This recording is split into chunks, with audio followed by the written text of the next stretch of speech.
Andrea Cotarac, bonjour, vous êtes conseiller régional, vous êtes membre de la France Insoumise. Alors samedi dernier, j'imagine que comme tout le monde, vous avez regardé un peu les images de la manifestation des Gilets jaunes à Paris, laquelle a à nouveau débouché sur une mise à sac des Champs-Élysées. On a tous vu les photos du Fouquet ravagé par un incendie. On a aussi vu le drame évité de justesse de cette pauvre femme avec son bébé qui était dans un immeuble qui a été enflammé.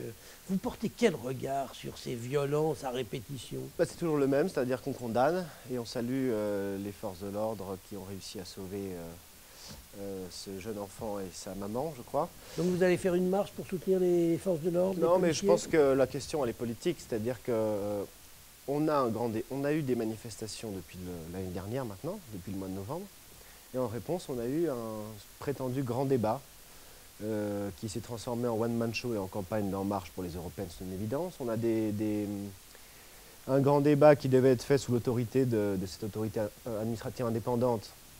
Dont la présidente a démissionné. Dont la présidente a démissionné. Pourquoi? Parce que les procédures n'étaient pas du tout respectées, parce que l'objectivité et l'indépendance de cette autorité n'a pas été respectée, mais que c'était, si l'on en croit Mediapart, sous l'autorité directe de Matignon et de l'Élysée, que c'était une opération de communication.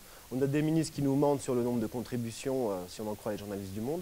En bref, je pense qu'on soit pour ou contre Macron d'ailleurs, ça fait un peu beaucoup. Voilà. Alors, on va en parler surtout Macron qui va au ski, ça fait c'est la cerise sur le gâteau. Bon, on va en parler dans un instant, simplement quand même sur les manifestations, parce que ce que l'on a vu a choqué beaucoup de gens.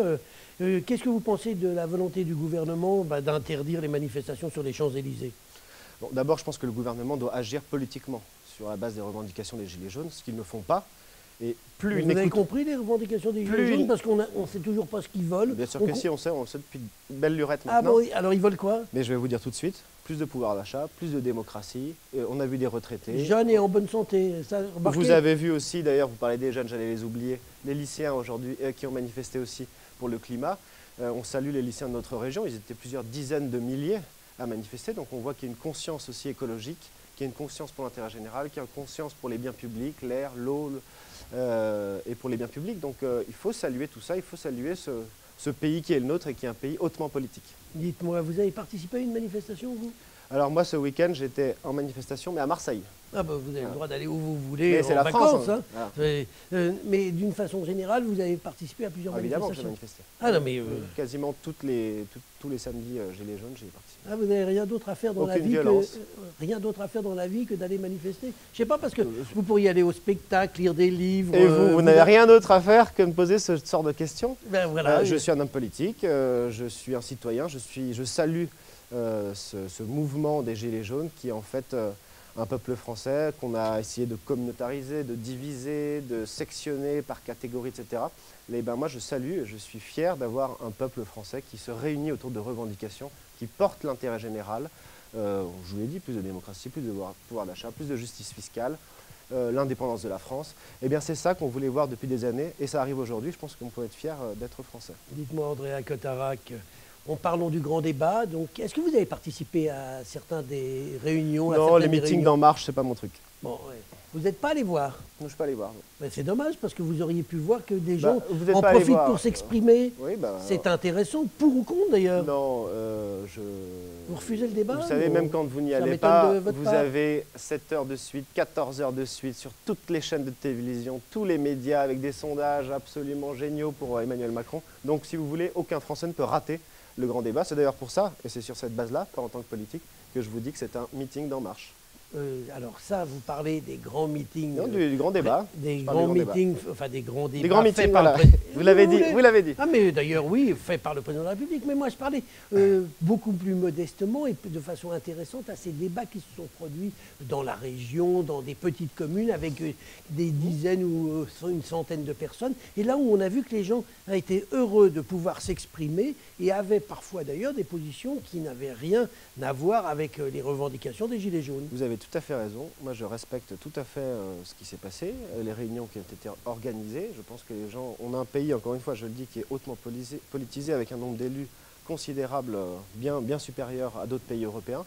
Et donc, évidemment, qu'il y a eu des débats très intéressants. Je dis juste que sur le fond, eh bien, ce débat n'aboutit pas à pas grand-chose dans la mesure où on n'écoute pas à nouveau les Gilets jaunes, dans la mesure où la tête de liste d'En Marche a traîné, etc., pour laisser la place à Emmanuel Macron, qui est la réelle tête de liste de la République En Marche. Avant de nous quitter, j'aurais quand même une toute petite question, mais pas répondue. Vous êtes d'accord avec le gouvernement quand il dit qu'il faut interdire la manifestation sur les Champs-Élysées? Alors, sur le gouvernement, si j'ai le temps, juste en 2 points. Il y a un point politique d'abord, parce que vous avez vu que dans les phénomènes révolutionnaires, lorsque les forces de l'ordre ont de la sympathie pour les revendications du peuple, le pouvoir généralement tremble. Donc ce qu'il a fait le gouvernement, vous l'avez vu au mois de novembre, on avait eu des photos avec des policiers aux gilets jaunes, avec des visages floutés ou de dos. Eh bien le gouvernement a donné des ordres de tirer sur les manifestants, ce qu'ils ont fait et ce qu'ils font depuis des mois, pour diviser justement les forces de l'ordre. Tout est de la faute des forces de l'ordre. Non, justement pas du tout. Les forces de l'ordre ont de la sympathie pour les gilets jaunes. En revanche, les ordres qu'ils ont de la part du gouvernement et de la part de Castaner, eux, ont pour objectif de diviser les forces de l'ordre du peuple et des gilets jaunes.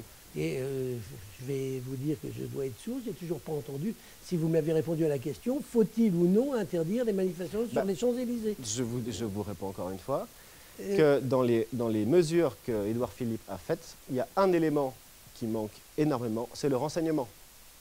Le renseignement en matière de manifestation, le renseignement en matière des ultras qui cassent tout et qu'on condamne, le renseignement en matière de terroristes, tout ça il l'a oublié et il continue de l'oublier alors que c'est la clé fondamentale de la politique sécuritaire en France. D'accord, j'ai toujours pas eu ma réponse, mais c'est pas grave, on va terminer sur une chose.